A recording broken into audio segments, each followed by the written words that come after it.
Saul, respirant encore la menace et le meurtre contre les disciples du Seigneur, se rendit chez le souverain sacrificateur et lui demanda des lettres pour les synagogues de Damas, afin que s'il trouvait des partisans de la nouvelle doctrine, hommes ou femmes, il les amène liés à Jérusalem.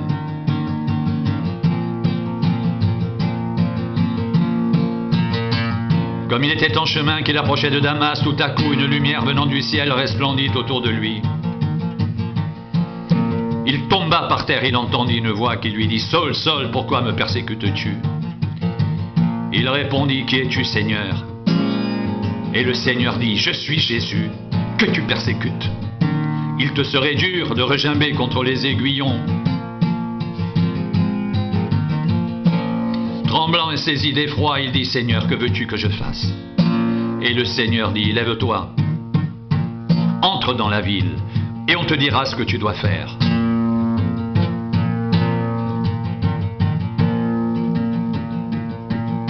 Les hommes qui l'accompagnaient demeurèrent stupéfaits. Ils entendaient bien la voix, mais ils ne voyaient personne. Saul se releva de terre, et quoique ses yeux soient ouverts, il ne voyait rien. On le prit par la main, et on le conduisit à Damas. Il resta 3 jours sans voir, et il ne mangea ni ne but.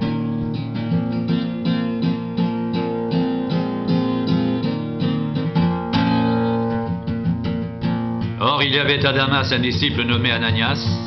Le Seigneur lui dit dans une vision, Ananias, il répondit, me voici, Seigneur. Et le Seigneur lui dit, lève-toi, va dans la rue qu'on appelle la droite, et cherche dans la maison de Judas un nommé Saul de Tarse, car il prie, et il a vu en vision un homme du nom d'Ananias qui entrait, et qui lui imposait les mains afin qu'il recouvre la vue.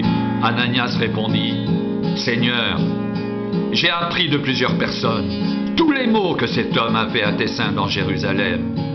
Et il a ici des pouvoirs de la part des principaux sacrificateurs pour lier tous ceux qui invoquent ton nom. Mais le Seigneur lui dit,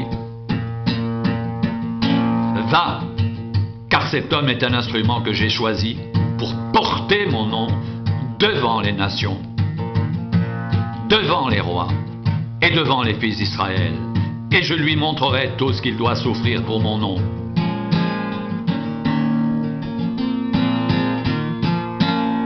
Ananias sortit, et lorsqu'il fut arrivé dans la maison, il imposa les mains à Saul en disant, Saul, mon frère, le Seigneur Jésus qui t'est apparu sur le chemin par lequel tu venais m'a envoyé pour que tu recouvres la vue et que tu sois rempli du Saint-Esprit. Au même instant, il tomba de ses yeux comme des écailles, et il recouvra la vue, il se leva et fut baptisé. Et après qu'il eut pris de la nourriture, les forces lui vinrent.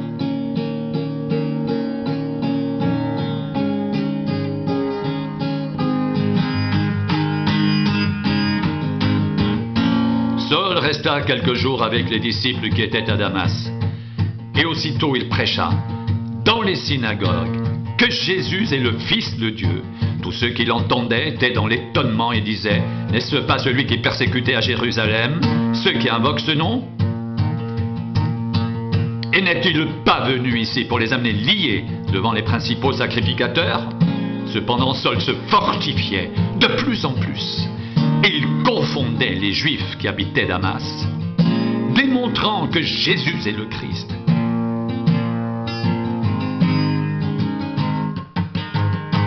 Au bout d'un certain temps, les Juifs se concertèrent pour le tuer, et leur complot parvint à la connaissance de Saul.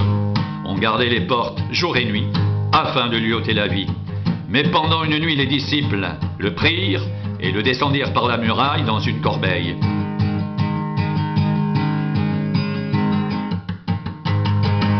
Lorsqu'il se rendit à Jérusalem, Saul tâcha de se joindre aux disciples. Mais tous le craignaient, ne croyant pas qu'il soit un disciple. Alors Barnabas, l'ayant pris avec lui, le conduisit vers les apôtres et leur raconta comment, sur le chemin, Saul avait vu le Seigneur, qui lui avait parlé et comment, à Damas, il avait prêché franchement au nom de Jésus. Il allait et venait avec eux dans Jérusalem et s'exprimait en toute assurance au nom du Seigneur. Il parlait aussi et discutait avec les hellénistes, mais ceux-ci cherchaient à lui ôter la vie. Les frères, l'ayant su, l'amenèrent à Césarée et le firent partir pour Tarse.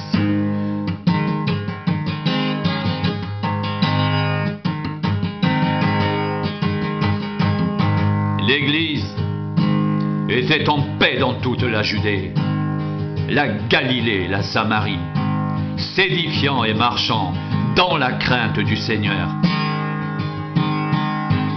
Et elle s'accroissait par l'assistance du Saint-Esprit. Comme Pierre visitait tous les saints, il descendit aussi vers ceux qui demeuraient à Lyde. Il y trouva un homme nommé Énée couché sur un lit depuis 8 ans et paralytique. Pierre lui dit: Énée, Jésus-Christ te guérit, lève-toi et arrange ton lit. Et aussitôt il se leva, tous les habitants de Lyde et du Saron le virent, et ils se convertirent au Seigneur.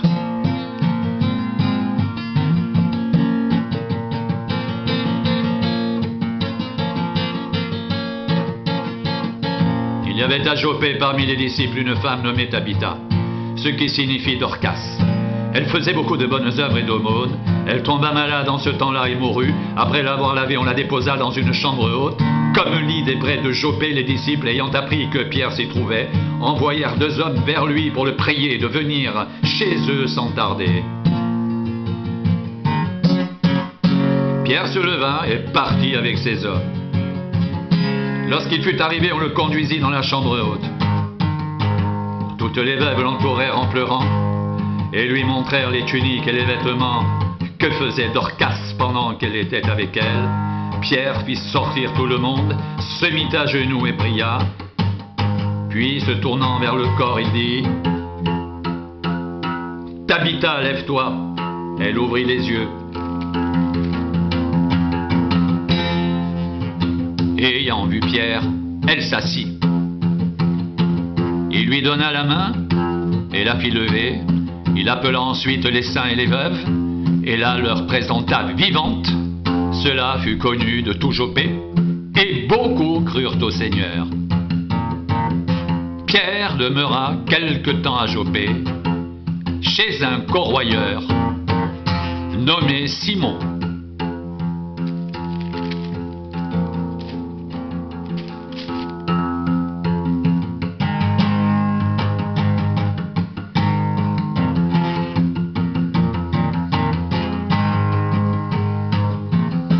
Il y avait à Césarée un homme nommé Corneille, centenier, dans la cohorte dite italienne.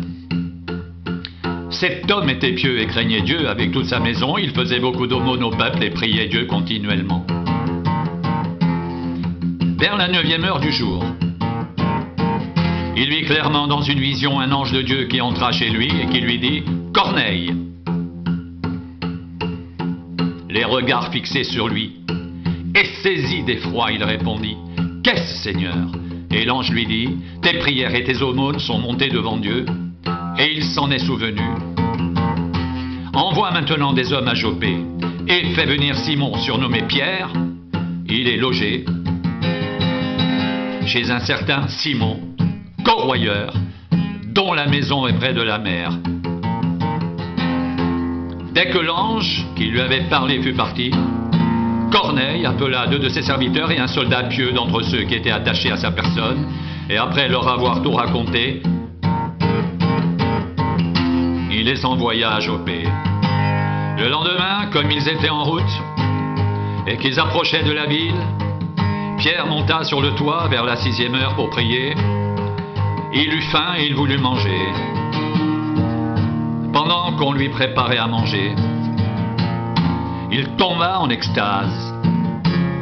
Il vit le ciel ouvert et un objet semblable à une grande nappe attachée par les 4 coins qui descendait et s'abaissait vers la terre, et où se trouvaient tous les quadrupèdes et les reptiles de la terre et les oiseaux du ciel. Et une voix lui dit: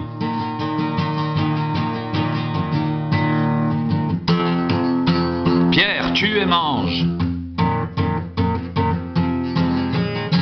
Mais Pierre dit: Non, Seigneur, car je n'ai jamais rien mangé de souillé ni d'impur. Et pour la 2e fois, la voix se fit encore entendre à lui: Ce que Dieu a déclaré pur, ne le regarde pas comme souillé. Cela arriva jusqu'à 3 fois. Et aussitôt après, l'objet fut retiré dans le ciel.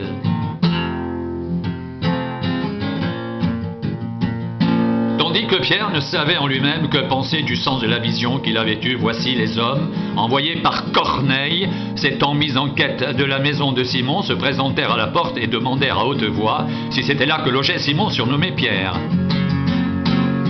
Et comme Pierre réfléchissait à la vision, l'Esprit lui dit: voici 3 hommes te demandent, lève-toi, descends et pars avec eux sans hésiter, car c'est moi qui les ai envoyés. Pierre donc descendit et il dit à ces hommes: voici, je suis celui que vous cherchez. Quel est le motif qui vous amène? Ils répondirent: Corneille, centenier, homme juste et craignant Dieu, et de qui toute la nation des Juifs rend un bon témoignage, a été divinement averti par un saint ange de te faire venir dans sa maison et d'entendre tes paroles. Pierre donc les fit entrer et les logea. Le lendemain, il se leva et partit avec eux. Quelques-uns des frères de Joppé l'accompagnèrent.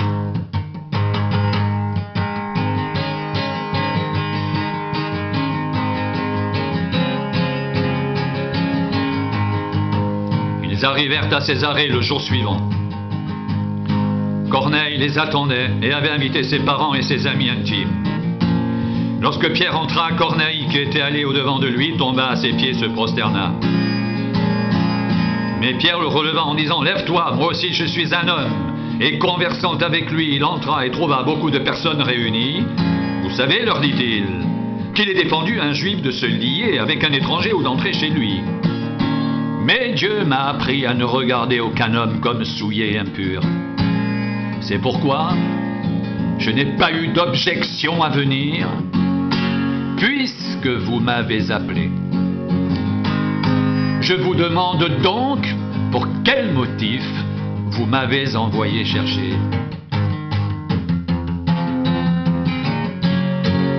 Corneille dit: il y a 4 jours à cette heure-ci, je priais dans ma maison à la 9e heure.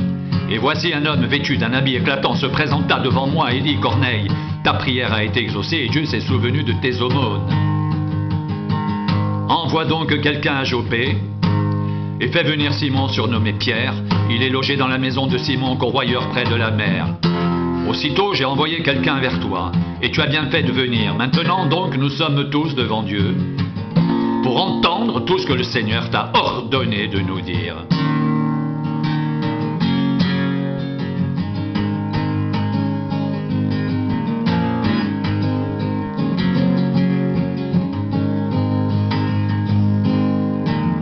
Alors Pierre, ouvrant la bouche, dit: en vérité, je reconnais que Dieu ne fait point de favoritisme, mais qu'en toute nation, celui qui le craint, qui pratique la justice, lui est agréable. Il a envoyé la parole aux fils d'Israël, en leur annonçant la paix par Jésus-Christ, qui est le Seigneur de tous. Vous savez ce qui est arrivé dans toute la Judée après avoir commencé en Galilée à la suite du baptême que Jean a prêché. Vous savez comment Dieu a oint du Saint-Esprit et de force Jésus de Nazareth qui allait de lieu en lieu, en faisant du bien et guérissant tous ceux qui étaient sous l'empire du diable, car Dieu était avec lui.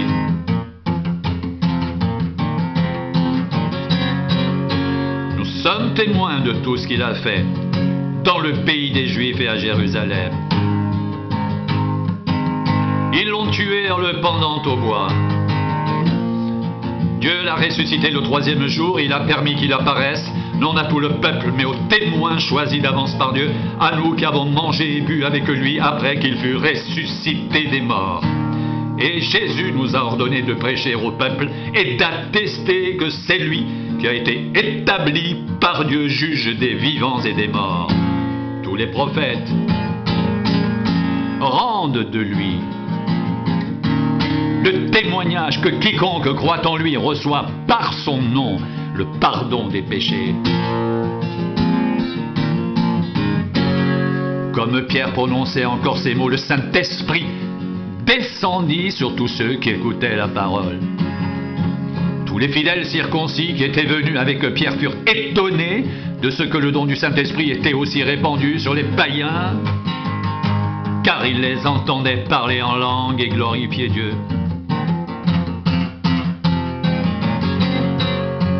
Alors Pierre dit: peut-on refuser l'eau du baptême à ceux qui ont reçu le Saint-Esprit aussi bien que nous, et il ordonna qu'il soit baptisé au nom du Seigneur, sur quoi ils le prièrent de rester quelques jours auprès d'eux.